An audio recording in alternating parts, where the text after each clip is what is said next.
So on second and third watch, how that throw that Joe made to you on that touchdown, how much more amazing does it look when you kind of see it, from the all 22 angle and just after the fact. Yeah, just him threading the needle, just him trusting in the throw, trusting in me to be where I was supposed to be, even though it seemed like to the I guess you would say untrained eye like it was a bad decision, but obviously it wasn't. He had enough faith and trust in his arm, and what we practiced to understand that it would be a successful play, and I would be where I was supposed to be. So it looked truly amazing on film, as well as in person. Amari, how's your connection kind of grown with Joe over these 3 games? Yeah, I mean, every quarterback is a little bit different in terms of their timing and everything like that. So I would say with each week, I'm learning him more, picking up on his time and how he likes to throw certain routes. So I would say we're growing for sure. When you look at the Texas secondary, what challenges that you guys just in presenting to you? Yeah, I mean, just their defense as a whole. They're pretty sound. They have a good D line. They have good DBs, and they play hard. They're playing good football right now. So definitely it will present a challenge to us. But as long as we stay ahead of the chains, as long as we execute, we'll be fine. Amari, how have you seen David and Joe grow since you've been here? I mean, David has always been the same. I mean, he's the kind of teammate that binds everybody together. I would say, in terms of his ability, he's always been a fast player, especially in terms of him being a tight end. So it's always been a mismatch for guys guarding him in that respect. But also, other than his speed, he has good hands, good understanding of the game. And one thing about David is, he's forever learning. Getting better at the things that he feel like he needs to get better at. So I would say that's what's most impressive about him is his willingness to learn year in and year out. I mean, you just mentioned he's the kind of teammate that binds people together. We've heard people talk about how good of a teammate he is. What is it that he brings as a teammate, I guess? Is there anything specific? I would say his energy. It's hard to explain. I guess the best way I would explain it is we're here together every day. Some days are good days for an individual. Some days are not. I think he can kind of pick up and sense, when a guy is down, a guy may be going through something, and he has that ability to uplift that guy and talk to him when they need to be talked to. So I would say that's the thing, for sure. So you have another 1,000-yard season within your reach. It's not unusual for you, but you realize no big wide receivers or back-to-back 1,000. Yeah, I heard. Sounds like it should have happened over the last 50 years. Surprise you? Yeah, it is kind of surprising a little bit, but at the same time, it's not. Things happen throughout the course of the season. Obviously there have been a lot of guys, who've played here who definitely, without a shadow of a doubt, has had the ability to, go back-to-back 1,000-yard seasons. But, extenuating circumstances happen. Guys get injured and whatnot. So, it's definitely something I don't take for granted. Just to come out here every day and be able to grind, be able to, be consistent for my teammates and for the group. We've asked you a lot about quarterbacks this year, and especially with Joe coming in here. But it feels like on the outside looking in that he's, added an unquantifiable element to the locker room outside of just the physical ability that he brings. Can you sense that, and can you, I guess, articulate that as far as those intangibles? Yeah. That, he's injected into this locker room. Yeah, no, 100%. I think the best way to probably describe it is he's like a faith multiplier. it's like when he came in, guys was like, it's like a weight lifted off of our shoulders. Like, this is the guy. We trust in him. For whatever reason. Because a lot of guys, they know of Joe, but they haven't seen him play every game. It's just, his credentials. Super Bowl winner. Consistent quarterback.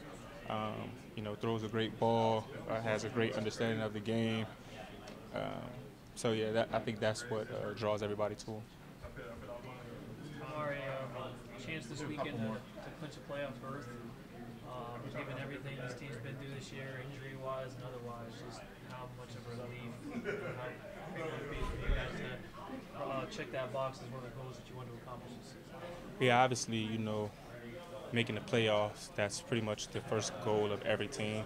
Just to be able to get there, you worry about the gravy, so to speak, after you actually make the playoffs. So yeah, I mean, it'll be a great feeling, and then we will just go from there. Sure. Amari, when you talk about the back-to-back 1,000-yard receipt, with the Browns, you've had a bunch on your career. So how important is consistency to you that you're doing it year in, year out? Yeah, it's very important. Like I said before, just to be consistent, just to be reliable, just to be available. It means a lot to me. Being able to play through whatever circumstance and still be able to, do my job. It definitely means a lot that I'm able to do that and help the team. So has the arrival of Flacco kind of invigorated you as a recipient of some of those Canaan strikes? Yeah, I would be lying if I said it didn't, because he throws such an easy ball to catch. So yeah, I mean, receivers, if you ask any receiver, they love a very catchable ball. Is it the accuracy or the tight spiral? Obviously, it's the accuracy, but it's not necessarily the tight spiral. I would more so say velocity and trajectory of the ball. The ball has a little less velocity, but because he's on time with the throw, it doesn't feel. It's not a late throw. It's still on time, but it's just easy to catch. Receivers, even though they shouldn't, we all like to think about the yards after the catch. And sometimes we neglect actually the catch point. That's how a lot of receivers drop balls. But, it seems like, with a quarterback like Joe, you can kind of get away with that because you don't really have to think about catching the ball because it's such an easy grab. Did that touchdown one come in with a lot of velocity? No, so it might have looked like it. But that's the thing, even his straight line balls, they don't come in with a lot of velocity, but they're on time. So it was an easy grab. Yeah. Have you been able to practice without pain? I have not practiced this week yet. So we're still working through that. I did just get done doing a little run out there, and we're progressing really well, so we'll see how it goes tomorrow. But, from where I was Sunday, Monday to where I am now, it's been a positive, and we'll kind of take it one day at a time. Joel, scale 1 to 10 compared to how you were feeling Sunday, because I tell you were in some pain, to where you feel now, like how would you compare it? Yeah, the scale things are hard for me. You can reject the scale. But a lot better, I always weird when you go to the doctor and like, what level of pain are you in? And I'm like, is a 10 like getting cut in half, or is a 10, how I feel right now? But no, I do feel a lot better. I mean, Monday morning was very difficult for me to get out of bed and make it, just those backs, you never know. But I'm feeling a lot better now, and hopefully that continues to progress. Did you see an acupuncturist? I have not seen an acupuncturist. I have there's some other things that we do, but I have not seen an acupuncturist. Is this something you've been playing with and through, or is it just something that popped up on you? It popped up. It hasn't bothered me this year. I have in the past had some.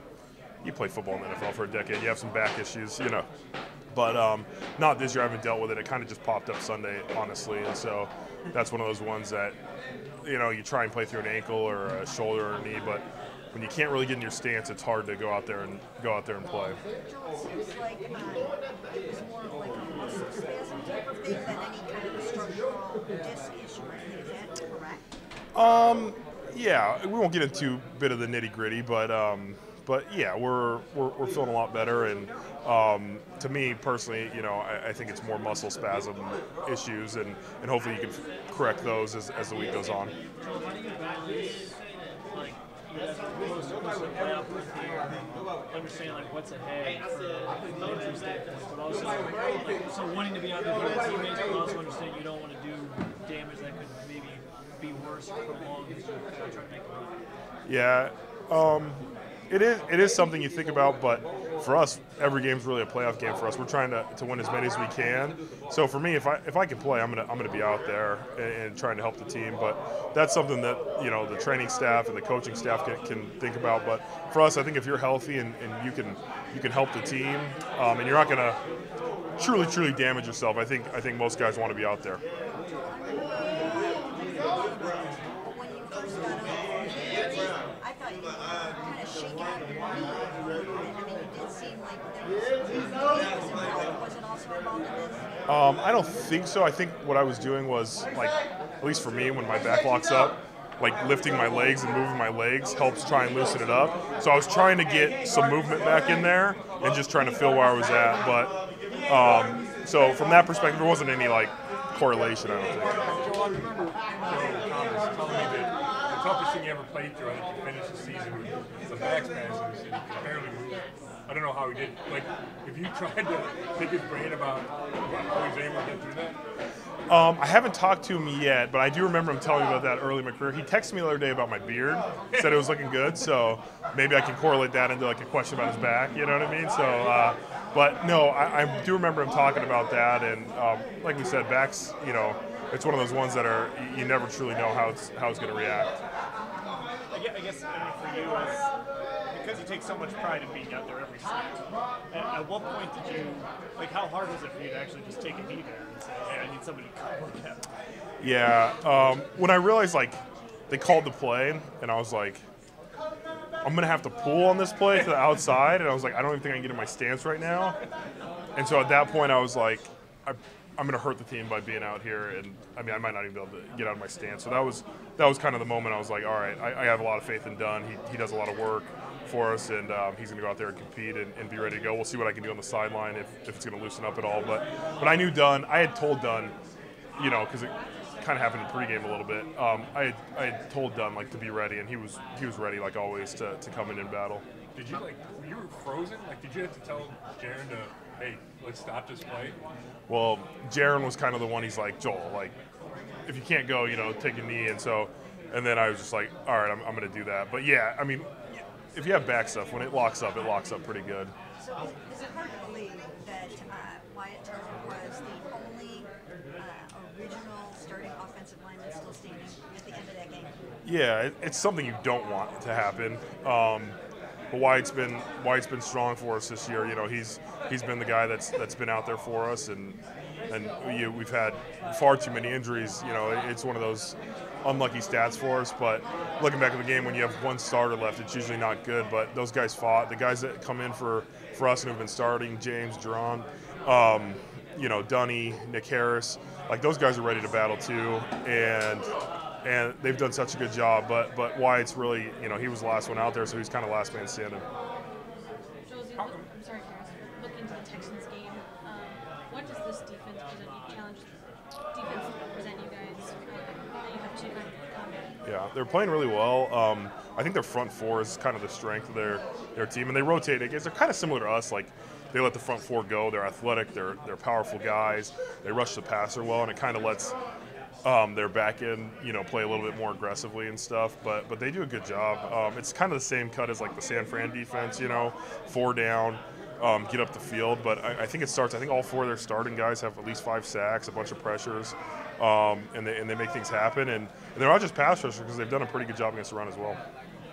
When you look at the run game, I know you weren't in there a bunch, but like just how much can you attribute the struggles to 4 guys that haven't played much yet? It's part of it for sure. You want to have your 5 guys out there. You want to have Nick Chubb out there, but it's the details. Like, coaches stressed the details this week, and you watch the film, and it's like one guy here or one guy there where it's like, man, that could have been a big hit. That could have been a big hit. You know, we had just a little miscommunication, and I think that does come with playing with each other and understanding and communication. But we see the opportunities there. The opportunities are still there, and if teams want to try and stop the run, then I think we have Joe Flacco and those guys ready to pass the ball if we need to. Joel, how weird is it with this little stretch here? You got Christmas Eve game, then you got 3 days later, you got the Christmas holiday between, and you kind of just hoping to just focus on this, and then after that you can kind of take a breather.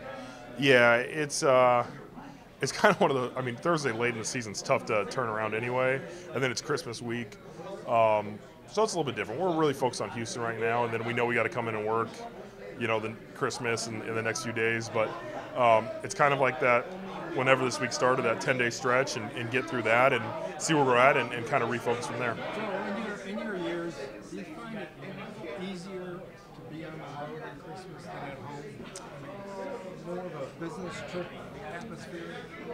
It is more business trip. You know, we played at Green Bay on Christmas. I think Christmas Eve this year, obviously. The hardest part is the kids. Like my kids, you know, I want to be there with them on Christmas Eve. But hopefully I get home and I can, you know, see them Christmas morning. But I think the team will be focused, you know, on the game, and we understand it's our job to play football. We're blessed to play football, so we're not complaining about it. But there's gives and takes. You know, if you're home, you're kind of with your family a little more. I think of New Orleans coming in last year and winning. And Yeah. It's like, we're going there, we might as well win as long as we're going, right? Yeah, I think there's something to that. You know, guys are focused on the trip, and there's possibly less distractions when you travel.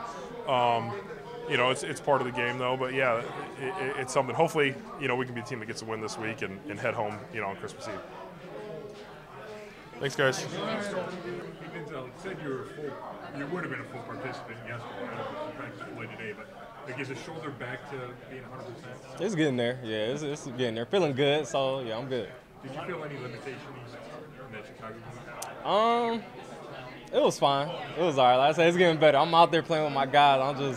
I'm just glad to be back, glad to be out there and trying to get a win each week. Yeah.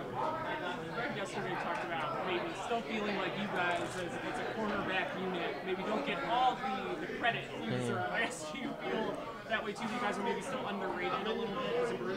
Yeah, I definitely feel that we're underrated, but I mean, I feel if you look at the numbers and the stats, numbers don't lie. You see that we're top in the league at a lot of stats and a lot of things, in man-to-man and just coverage-wise. So I think we're definitely underrated, but I mean, we're just going out there to keep being the best we can for our team to help us get a win each week.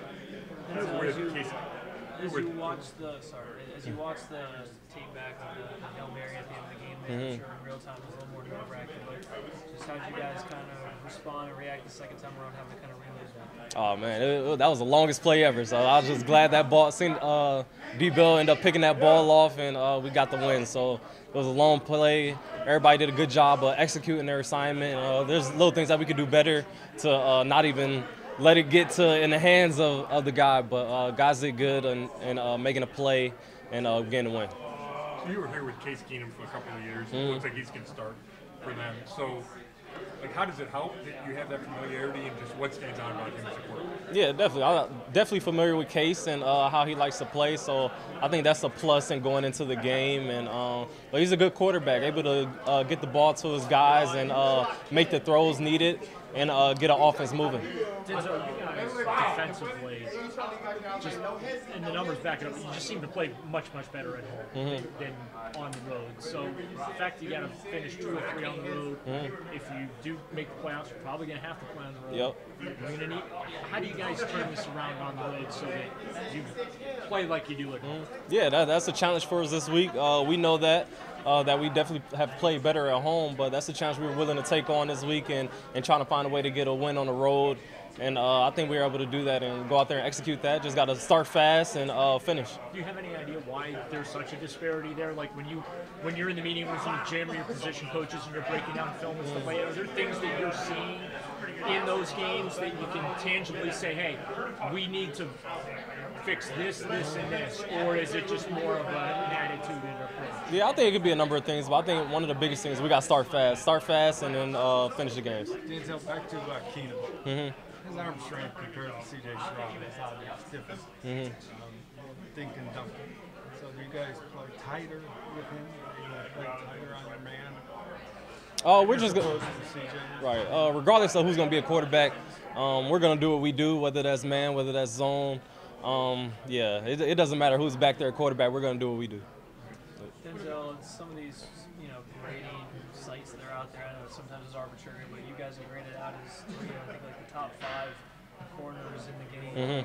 Greg and MJ. Just how much pride do you guys take in how effective you guys have been as kind of a whole unit this year, especially versus last year when there was some sort of miscommunication issues and things at times? Yeah, I think we take a lot of pride in it. I mean, since the beginning of the season, you've been hearing us talk about how we want to be the best in the world, and I think we've been consistent in showing that we're the best corners out there and the best defense out there, and we're just trying to continue to show that, continue to execute plays out there and lock our guys down and make plays for this team and find a way to get a win. So we take a lot of pride in it, to answer your question. It sounded like yesterday Nico Collins was back for them, and a receiver that big that has as many yards as he does this year, the kind of challenge that does, what does it do for their passing game that you guys kind of have to be aware of? Yeah, that's a big plus for their passing game. He's a big receiver, capable of making the catches, so that's a plus for them. And so I think we're up for the challenge and looking forward to the matchup. Go ahead. How cool is it to be almost Christmas and know that the playoffs are possible, know that these are all big games you're playing, and you can even clinch it this weekend? Yeah, it's pretty cool. I mean, that's the goal in making it to the playoffs and getting to that next level. But I think the focus has always been on the week at hand. So got to focus on this week, find a way to get a win, and everything at the end of the year take care of itself. And we keep doing what we're supposed to do. There's been so many injuries this year. Yourself bouncing in and out of lineups, 2 starting safeties, whatever. Why has because a lot of players talk about you guys don't change what you do, regardless of who's on the field. You stick with the scheme and whatnot. Why has that been so effective? Because obviously it's different players. Yeah. You know what I mean? Yeah. So why has that been so effective and really worked so well for you guys, despite guys bouncing in and out of the lineup? Yeah, I think it's a testament, one, to AB and those guys and getting the right guys in here, able to just plug in and play and execute their assignment, and Coach Schwartz and just the scheme he has in place. And then the guys that's here, I mean, guys are able to come in and play regardless of who's in there. The goal is for level of play not to drop who's ever in there. So we take a lot of pride in that, and guys been doing that, going out there making plays regardless of who's in, and we're going to continue to do that. Denzel, regardless of shoulder injury, just how do you balance wanting to come back and play and help this team kind of get to that finish line of clinching the playoff berth, while also trying not to, play it too early or too soon? There might be more damage that could be prolonged. Yeah. These guys been doing a great job of kind of holding me back a little bit. So, I mean, as you seen last week, I kind of got some plays, and then they took me out a little bit. So, I mean, I'm just trying to do as much as I can for this team to help them get a win and do my part. So, I mean, when I'm out there, I'm going as hard as I can, and then, I mean, at the end of the year, take care of itself. So just trying to stay out there for my guys and make plays. Thank you.